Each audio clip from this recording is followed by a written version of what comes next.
तो अब हम करेंगे एक्सरसाइज 3.4।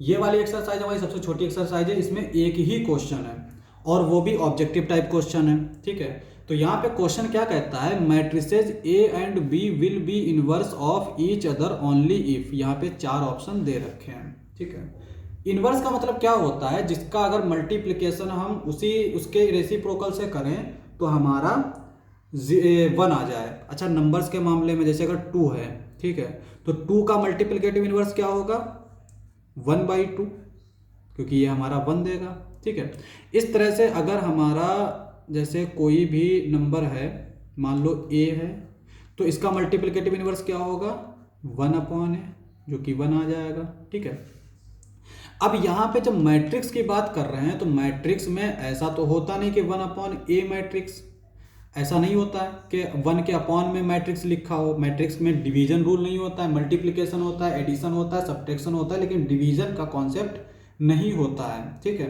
तो यहाँ पे इस तरह से तो लिख नहीं सकते। तो यहाँ पे क्या हम लोग बोलेंगे कि अगर कोई मैट्रिक्स ए है और एक दूसरी मैट्रिक्स बी है, अगर इन दोनों को मल्टीप्लाई करने पर हमें आइडेंटिटी मिल रहा है, ठीक है, और इसी तरह से B A is equal to I, अगर ए बी को मल्टीप्लाई करने पर आई मिल रहा है, बी ए को मल्टीप्लाई करने पर आई मिल रहा है, तो इसका मतलब बी जो है वो ए का इनवर्स होगा। ठीक है, ये हमारी डेफिनेशन होती है इनवर्स की।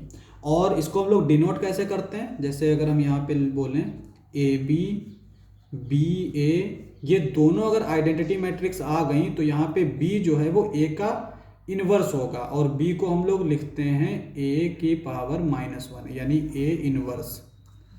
ठीक है, तो यहाँ पे ये डेफिनेशन है इनवर्स मैट्रिक्स की। हालांकि ये एक ही क्वेश्चन है, लेकिन इसका काम है, इसकी ज़रूरत जो है वो डिटर्मिनेंट में पड़ती है। तो यहाँ पे इसका ऑप्शन कौन सा करेक्ट हो जाएगा, डी वाला। यही हमारा आखिरी क्वेश्चन था। क्वेश्चन समाप्त। नेक्स्ट लेक्चर में करेंगे नेक्स्ट क्वेश्चंस। आज के लिए बस इतना ही।